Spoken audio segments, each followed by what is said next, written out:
Hello! Welcome back to the tutorial on how to make a 2D Minecraft style game in C#. In the last episode, we added a feature where we could place and break blocks.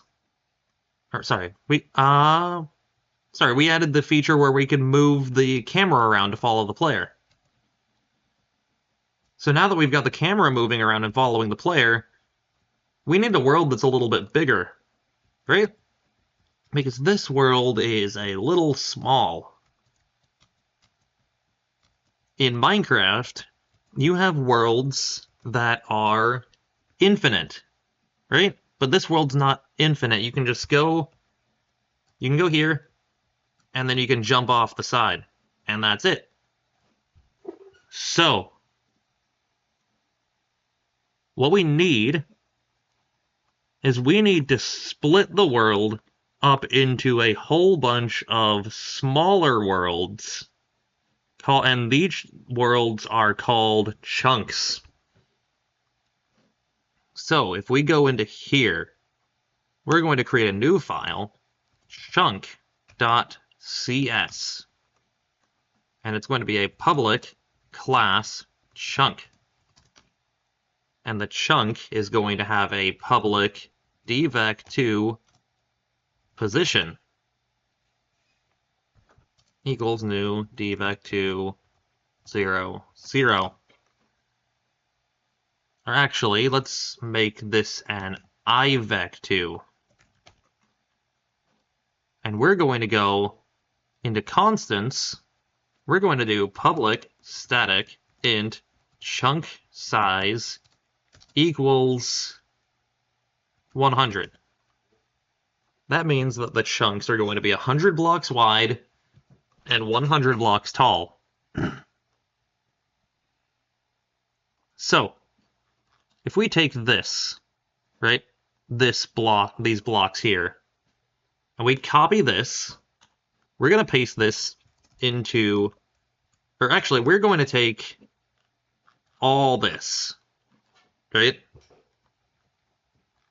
Or maybe not all of it, but a lot of it. And we're going to put it in the chunk.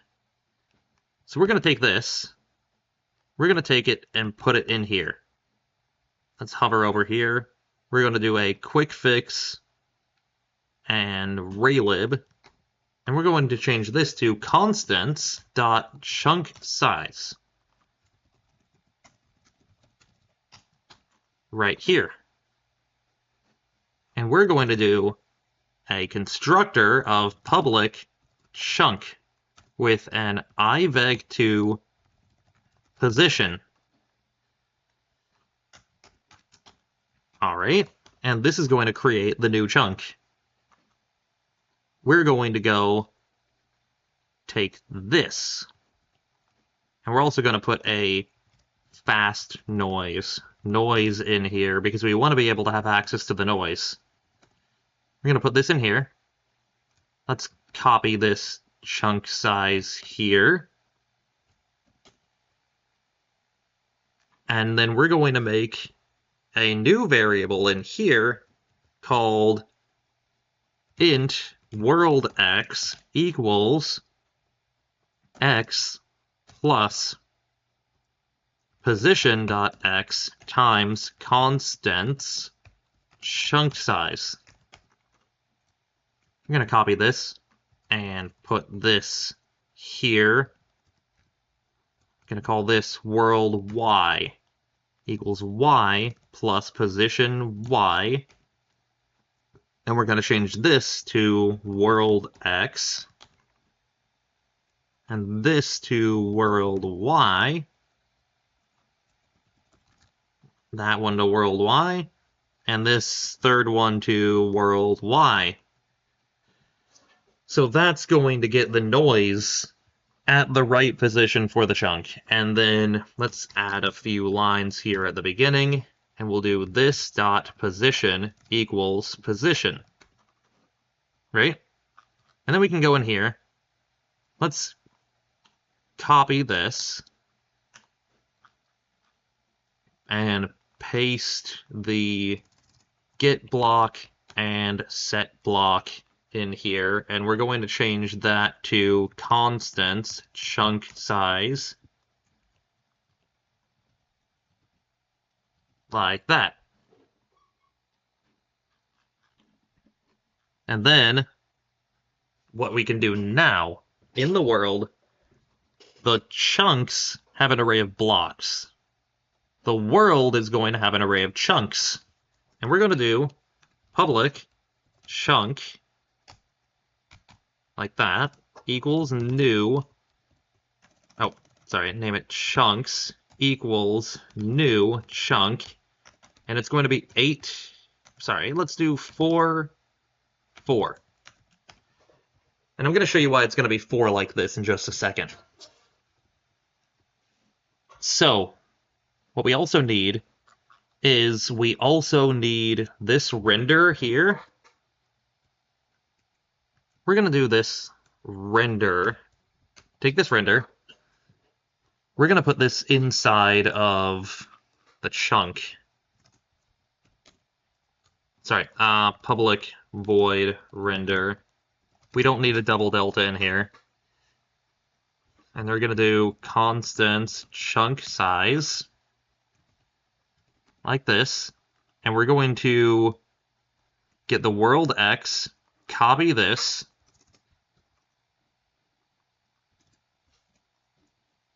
paste that there, the world Y, copy that, paste that, and we're going to change this X to a world X, this Y to a world Y. And you know what? We also need access to the world. So let's make a public world up here and put a world inside of the constructor, and we'll do this dot world equals world. So now we can access the world, and we'll do, see the camera has a red underline under here, so we have to do world dot camera dot X and world dot camera dot Y.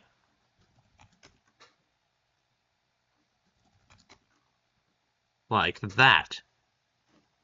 Boom. Now we have a render function. And we can go in here and we'll do, this is 4, int x equals 0, x is less than 4, x equals x plus 1. That's your first 4 here. 4 int y equals 0, y is less than 4, y equals y plus 1. And we're going to do this. If chunks x, y equals null, chunks x, y equals new chunk, new I vec2, x, y, noise, and this. And then chunks x, y dot render. And then in this get block, here's something that we could do. You ready? We are going to do this. Int chunk x. Actually, let's go into the constants. This is going to make things a lot easier. We're going to turn this 100 into a 64. All right. And now, what we can do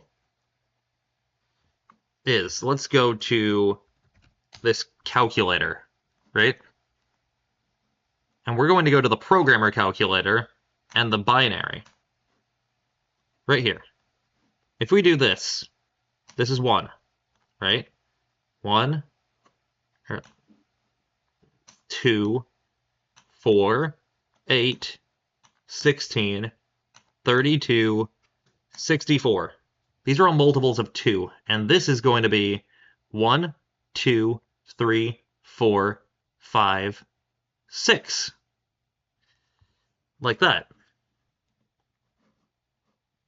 That's going to come in handy. Essentially, what we can do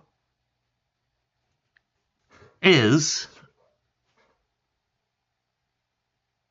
we can do a chunk x equals x, and these two arrows to the right, 6. What that'll do is, if I press this arrow to the right here and do 6, that's 1. That's going to be something that you'll see in just a second, but what that's going to allow us to do is it's going to allow us to get the chunk that we need from the blocks, and then int chunk y equals y, these two arrows, and 6. And then chunk equals chunks, chunk x, and chunk y. Like that. That's going to get these chunk x and chunk y. And this is because if you do this, let's do 1 with the 6 right there, that's 0. If your block is at position 1, that's 0. But if it's at position 64, that's chunk number 1. 64 times 2, 128. That's going to be at chunk number 2. And so on. So that allows you to take this x and y and get the chunk from it. And then we can do return chunk dot get block x, and this 1 and, instead of 2, 63 y and 63. And then we can copy this, paste this. We will do chunk set block and put the color right there. Let's play it.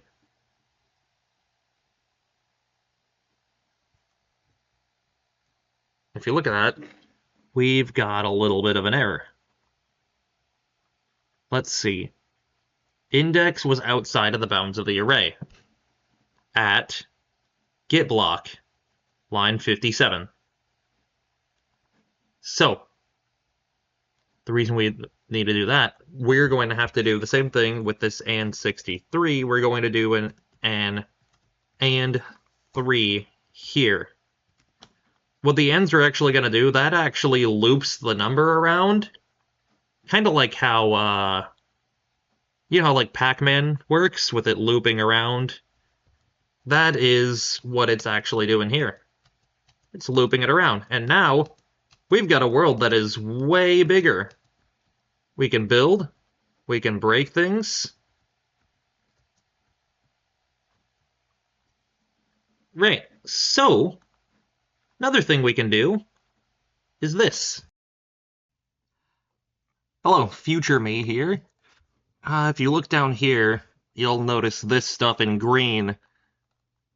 I had a little bit of a problem figuring out some of the math for how to get the chunks to work, but I figured it out now, so I'm going to walk you through how to get that to work for the infinite world. So the first thing we need to do is we need to get the camera position right in the middle of the screen. So just like we have here, we're going to type in a double CX equals the camera X, and we're going to add the center of the screen to it. So that's going to be raylib.getRenderWidth divided by 2. That's half of the window size. Next, we're going to do double CY equals camera.y plus raylib.getRenderHeight divided by 2.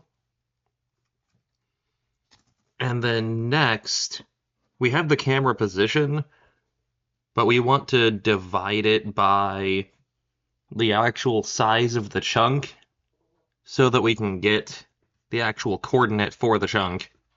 So the next thing we'll do is int camera chunk x equals, and we will cast this to an int, the parentheses here, and int math f dot floor, another cast to a float of cx divided by constants dot block size, and these two arrows here, and the 6. And if you remember what we did before, this 2 arrows and the 6 is the same thing as dividing by 64. Just a little bit faster. Then we'll do int camera chunk y equals, and we're going to do the same thing here but with cy. Int math f dot floor float cy divided by constants block size, and the arrows and the 6. Alright, so the next thing we're going to do is we're going to modify this. So we need a int chunk x equals x minus 2 plus camera chunk x. And int chunk y equals y minus 2 plus camera chunk y. And then int, let's see, we'll call this local x equals chunk x, and the little and on the 7 here, and a 3. And then int local y equals chunk y and 3. And then we can do, I'm just going to type local, that local next to there, copy that, paste that here, and then we can change this to chunk x and chunk y. And then we can do an else with the curly brackets here. And I'm going to grab this and move this into here. And then we're also going to do var chunk equals chunks local x local y. Don't forget the comma in the middle. And the semicolon at the end. And we're going to do if chunk dot position dot x, and we're going to do exclamation point, that's the not, and equals chunk x. And then if you look above the enter key, there is a little thing that has a slash and a vertical line. That is the or. We're going to put 2 of those there. And then chunk dot position dot y, exclamation point not, equals chunk y. If we read this whole thing, it says if the chunk position x is not equal to the chunk x, or the chunk position y is not equal to the chunk y, then what this means is that we need to copy this, and that's Control C and then Control V to paste that right into here, and that will remake this chunk at the new position. Then, if we press this play here, and let's go into full screen. Oh, it moved me down here. It's kind of funny. Let's dig up, and if we start moving around, what you will notice is that there is now no longer an end to the world.